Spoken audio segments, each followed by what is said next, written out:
नमस्कार दोस्तों, आप देखना शुरू कर चुके हैं हमारा हरियाणा। इस समय हमारे साथ है किसान नेता रणधीर जोधका जी, जो लगभग जो है सभी बॉर्डरों पर जाकर आ चुके हैं। और उसके अलावा जो है दिल्ली के अंदर जब इन्होंने आंदोलन का साथ दिया था तो इन्हें जेल भी जाना पड़ा था। तो हम रणधीर जोधका से जानना चाहेंगे कि जो किसान की जो आंदोलन की आगे की क्या रणनीतियाँ हैं।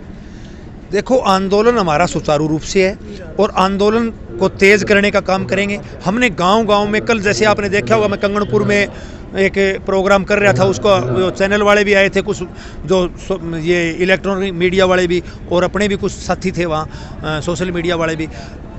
जो हमारा आंदोलन चल रहा है उसको हमने गांव-गांव रूट के वाइज, क्योंकि सरकार ने जिस प्रकार इंटरनेट बंद करने का काम किया है, ये घिनौनी हरकत है। वहाँ सरकारी काम भी बंद हुए हैं, इंटरनेट बंद होने से बच्चों की पढ़ाई भी खराब हुई है। एक तरफ हम तो, हमारे साथी ने कभी एक बार जब जियो के टावरों पर थोड़ी हरकत कर दी थी तो उनको रोकने का काम किया था, भाई बच्चों की पढ़ाई खराब ना हो, सरकारी कामों में बाधा ना आए, किसी भी लोगों की व्यवस्था में खराबी ना हो, लोगों को हमारी वजह से कठिनाई ना उठानी पड़े। और सरकार क्या काम कर रही है? नेट बंद कर रही है। इसके हमारे प्रोग्रामों को ख़त्म करने के लिए, लेकिन हमने ये कह दिया भी हमारी सांस भी बंद हो जाएगी तो भी आंदोलन कमज़ोर नहीं होगा। हमने क्या काम किया? उसके बाद हमने गांव वाइज रुक के लगवाने शुरू कर दिए, मीटिंगें बना दी, रेडियो और गुरुद्वारों और मंदिरों में रुक के लगाकर हम वहाँ तैयारी करवाते हैं, हर गाँव में तैयारी करवाते हैं आंदोलन की। और जिस प्रकार इन्होंने बॉर्डर पर बैरिकेड लगाए हैं, वहाँ भी किसानों ने लोगों के लिए रास्ते छोड़ रखे थे ताकि किसी को कठिनाई ना हो और कोई मुसीबत, बस चाहे ये अपनी मरीज को लेके जा रही है, कोई एम्बुलेंस है, कोई भी है जो ज़रूरतमंद आदमी है, वो वहाँ से निकल सके। लेकिन सरकार उसके उल्ट कर रही है, सरकार लोगों को तंग करने का काम कर रही है। उल्ट तो आप एक और भी चीज़ देखते हो, कोई भी सरकार का विरोध, कोई भी आंदोलन होता है, उस आंदोलन में एक बात होती है कि कोई लोग मांग करते हैं, भी हमारी ये चीज़ नहीं बिक रही, या ये चीज़ हमें ज़रूरत है, या गली की ज़रूरत है, या सड़क की ज़रूरत है, या पुल की ज़रूरत है।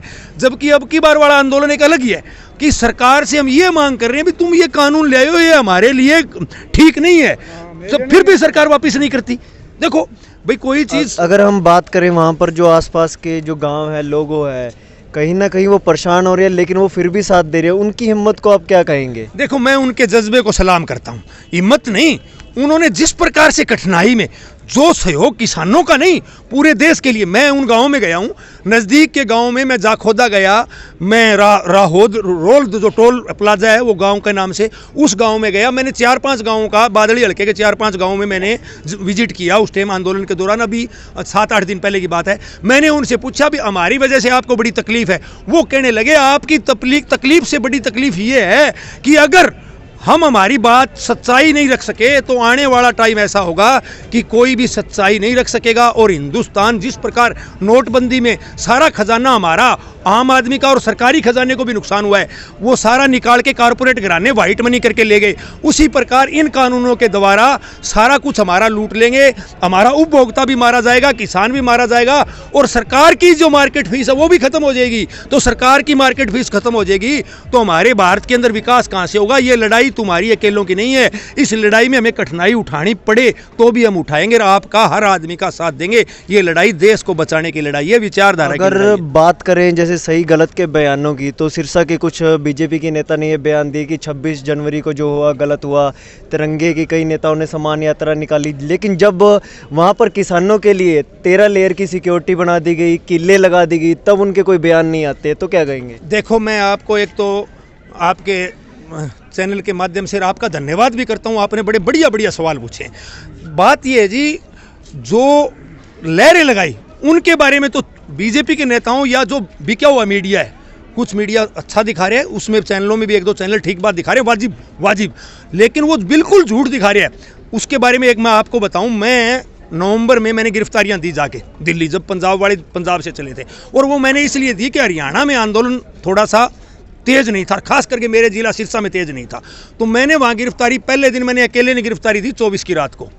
मैंने कहा भी दिल्ली पुलिस को, मैंने भीड़ में कहा, हमारे 40 साथी थे, वो कहने लगे भी अपने कल की तैयारी है और हम कल राष्ट्रपति के घर का घेराव करेंगे, उससे पहले हमें पुलिस से बचना है। लेकिन मेरा विवेक जाग गया, जब पुलिस ने हमें रोका, वो कहने लगे भी हम मत्था टेकने आए हैं, क्योंकि अपने सवेरे की तैयारी है। देखो, उनकी भी योजना ठीक थी, लेकिन मेरे से रहा नहीं गया। मैंने कहा भी मैं तो मत्था टेकने नहीं आया, मैं तो प्रोटेस्ट करने आया हूँ, आज ही ले चलो साहब। अगर मैं एक थोड़ी हास्य वाली आपसे बात पूछूं, क्या आतंकवादी भी आंदोलन करते हैं? नहीं, आतंकवादी कभी आंदोलन नहीं करते। ये बात जो आतंकवादी बताया गया है, वो देखो, एक बात बताओ, एक बात है, अगर पहली बात तो कहीं भी तिरंगे का अपमान नहीं हुआ। जो आदमी वहां चढ़िया वो गलत है, लेकिन फिर भी तिरंगे का कहीं अपमान नहीं हुआ। जो तिरंगा है वो हमारा अलग से जगह है। मैं जानना चाहूँ, सरकार बार बार कह रही है कि आतंकवादी आंदोलन करते हैं। नहीं करते, वही तो बता रहा हूँ आपको। जो तिरंगे का अपमान हुआ वो सरकार, अगर हुआ मानते हो आप, तो सरकार ने करवाया है। सरकार की सुनियोजित, देखो सरकार ने सड़कें सरकार ने पाड़ी, आंदोलन में विघ्न डालने का काम सरकार ने किया, स्थानीय नागरिक सरकार ने भेजे, यानी स्थानीय बना के स्थानीय नागरिक आप जैसे साथियों ने इंटरव्यू लिए, उन्होंने आप आंदोलन के पक्ष में बात की है, और नकली किसान बनाकर मीटिंग में कृषि मंत्री के सामने सरकार लेगी। आपके एक यूट्यूब के साथी ने किसान से उससे पूछा भी बता आप कहाँ के, बोले दिल्ली के, बोले आपके आंदोलन की प्रक्रिया बताओ, आपने कब कब आंदोलन किए, बोले मैं हमेशा ही करता रहूँ, बोले बता, एक भी बता ही नहीं सका क्योंकि वो नकली किसान था, नकली किसान नेता बना के भेजे। तो जिस प्रकार से आप पूछ रहे हो भी कभी आतंकवादी भी आंदोलन करते हैं, आतंकवादी तो बम फोड़ते हैं, आतंकवादी कभी शांति से नहीं बैठते, आतंकवादी तो लोगों को मारते हैं। हमने लोगों को वहाँ हमारे साथ जो भी कोई बैठता है उसको खाना खिलाने का काम किया है, हमने हमारी व्यवस्था में व्यवस्था बनाने का काम किया है। हम वहाँ बैठे हैं और वहाँ कोई भी मजबूर आदमी अगर वैसे ही निकल रहे हैं तो हमने उसका साथ देने का काम किया। वो आपने अपनी अच्छी अच्छी वीडियो में दिखाया भी है। तो मैं थोड़ी सी जो शब्दावली यूज करूंगा उसके लिए माफी चाहूंगा। अगर बात करें कि जो बाड़े वहाँ पर लगाई गई हैं वो जो है किसानों को मना की जाती है कि वो खेत में नहीं लगा सकते क्योंकि जानवर मर जाएगा, जानवर पाट जाता है, लेकिन वहाँ पर जो बैठे इंसान है उनके लिए वो बाड़े वहाँ पर लगाई गई है। तो मतलब क्या किसानों की जो एक देखने का नजरिया है सरकार का जानवरों से भी बेकार हो गया है? देखो ये सबसे बड़ी दुख की बात तो यही है ना, वो स्थानीय लोग और क्या कह रहे हैं भाई, हम कठिनाई भी उठा के आपका साथ इसलिए दे रहे हैं कि जो हालात है आज आपकी, जैसे देखो एक तरफ तो सरकार से हम मांग ही नहीं रहे, हम ये नहीं कह रहे भी हमारे 2000 की बजाय गेहूं 2500 कर दो, हम ये करें भी इन कानूनों से देश मारा जाएगा, किसान नहीं देश मारा जाए, इनको वापस लो।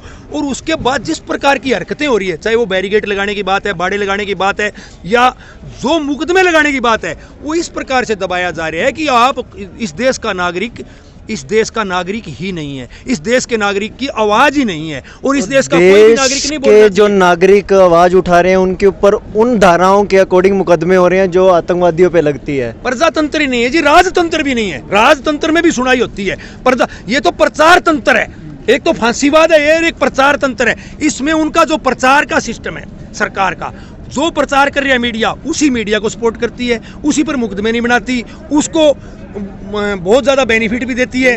किसानों पर आतंकवादियों के एक्ट के थ्रू मुकदमे हुए हैं, उसको कितना जायज मानते हैं? किसानों पर आतंकवादियों के एक्ट के साथ साथ उनके जो कोई काम है, काम धंधों में भी विघ्न डाला गया है, उनके लाइसेंस भी रद्द किए गए हैं। अगर कोई काम करने वाला, कोई पेस्टिसाइड का काम करने वाला है या कोई ठेकेदारी करने वाला है, उनके ऊपर बिजली के भी ट्यूबवेलों पर छापे पड़े हैं, उनके नाजायज रूप से कनेक्शन भी काटे गए हैं, उनके घरों पर भी, उनके बच्चों की पढ़ाई में भी विघ्न डालने का काम किया है, उनके सारे के सारे रिकॉर्ड देखने में कोई उनके घर से सर्विस में है उसको भी प्रताड़ित किया जा रहा है। जो बॉलीवुड की एक अभिनेत्री है कंगना रनावत, वो ये कहती है आप चाइना से आए हुए हैं। नहीं, एक बताओ बात, उसको ये भी, वो खेती के बारे में कुछ जानती है, वो इन कानूनों के बारे में एक बात बता दे भी ये कानून यहाँ से फायदेमंद है, सर प्रधानमंत्री बता दे।